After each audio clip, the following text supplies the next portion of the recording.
What's up, everyone? Today we're going to talk about the things that make you a pro or a noob. So we're going to look at the 10 things that's going to convert you from a noob into a pro.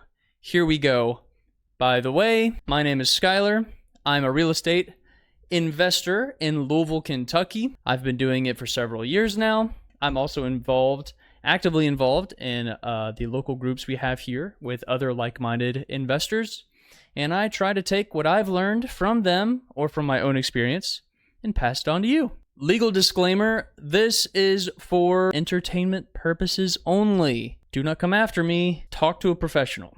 All right, here we go. Tip number 10, use the same material for every single rehab because it's very likely that you're going to use or you're going to have leftover material from whatever rehab you did.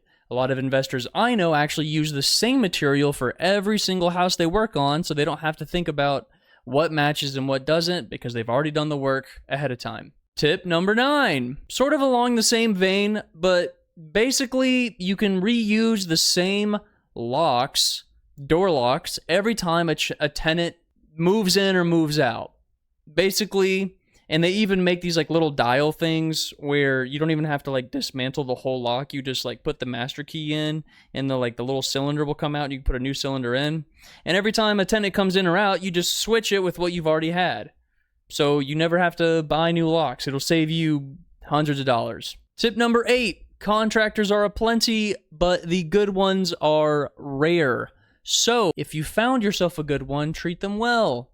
Maybe buy them food sometime. Bring snacks and or water whenever they're working on the house. Ask them how their day's going, and you'll have a great relationship. At the same time, don't get too carried away and be too trusting because they might run away. So what I mean is you should always have the expectations very clear for both sides so that way you don't have scope creep or scope loss and everything will move swimmingly.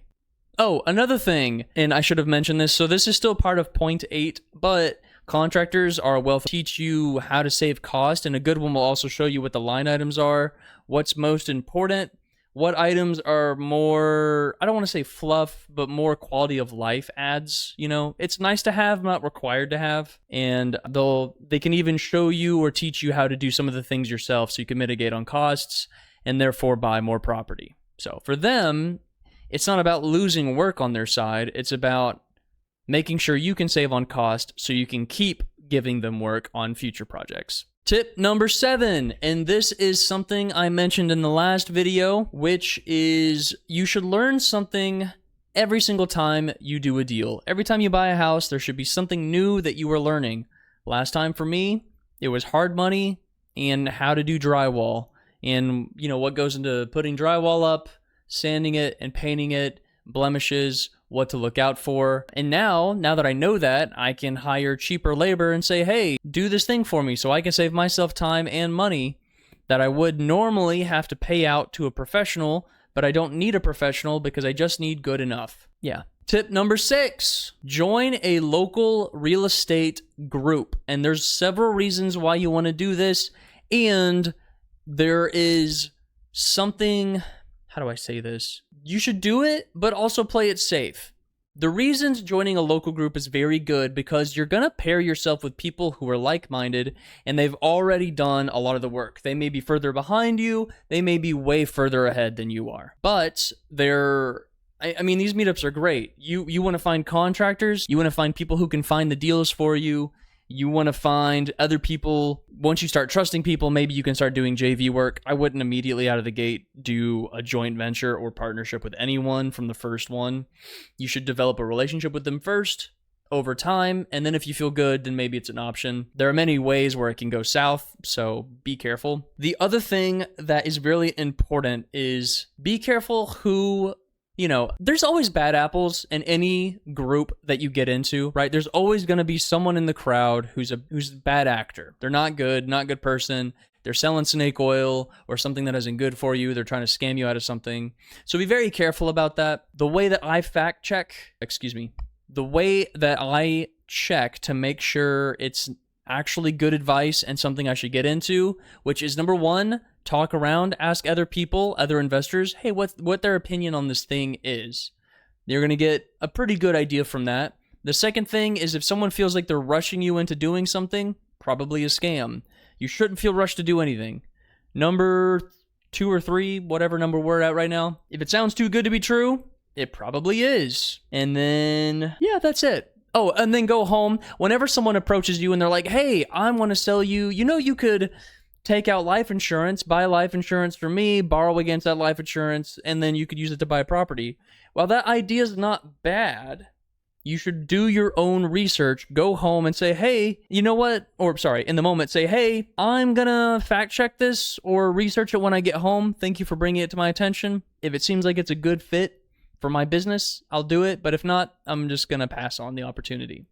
And then you can go home later and say, do your research, maybe look up on YouTube or something like that, and realize either it's a good idea or it's not. Something I should also mention, which I completely forgot to mention in the last clip, which is, man, doing business, you're going to find out really quickly that doing business, especially in real estate, it is a team sport. It is a social game, and you're not going to do everything on your own. And if you do, you've made the game extremely hard on yourself. Don't do that. Just learn how you can, work with other people, negotiate with other people, learn how to be firm when you need to be firm, and learn how to build good relationships and be good to other people. It's very important that you do that because, as the old adage goes, your net worth is close to your net worth. Tip number 5, like the video. It should be a no-brainer. Subscribe if you want to see more content like this. If you don't like this content or you don't find it valuable, let me know so I can change it. If you don't let me know, how am I going to fix anything? Or, what should I say as well? The reason it's also another good tip is because you should constantly consume new knowledge. But I'm going to save that for another point because I already saved it for another point. So, anyway, like the video. Tip number 4, and I'm going to get hate on the internet for this. Come after me, I guess. I don't know what to say. I'm going to step on toes by saying this. And it's not always true, and I can see why people will argue against it. I do. Your first year, or even probably pissed a couple people off by saying that. You don't need an expensive CPA the first go around. You probably don't need them to do your bookkeeping. It's not complicated when it's early stages. You only have one house. The income and the outflow of expenses is pretty easy to track. You can probably pay for a cheaper service online. And if you're kind of savvy like our business, we kind of know how to file it ourselves because we've been doing business for years. Now, if you don't have a source online, you don't know if you can't do it yourself, and you don't know anyone in your circle who can do it, then ask in your real estate group or your other real estate egos, hey, who do you use that's pretty cheap for CPA work so I can file my taxes? Again, not always a great idea to pay a lot because you're going to pay thousands of dollars on a house that only makes like $1,000 a year. You see what I'm saying? Like, it's like, great, I made all this money this year, but then I immediately gave it away. So what was the point of doing that? I don't recommend doing it. Enough said. Tip number 3, which refers to something I mentioned a second ago, pick up a real estate or money-making book or podcast.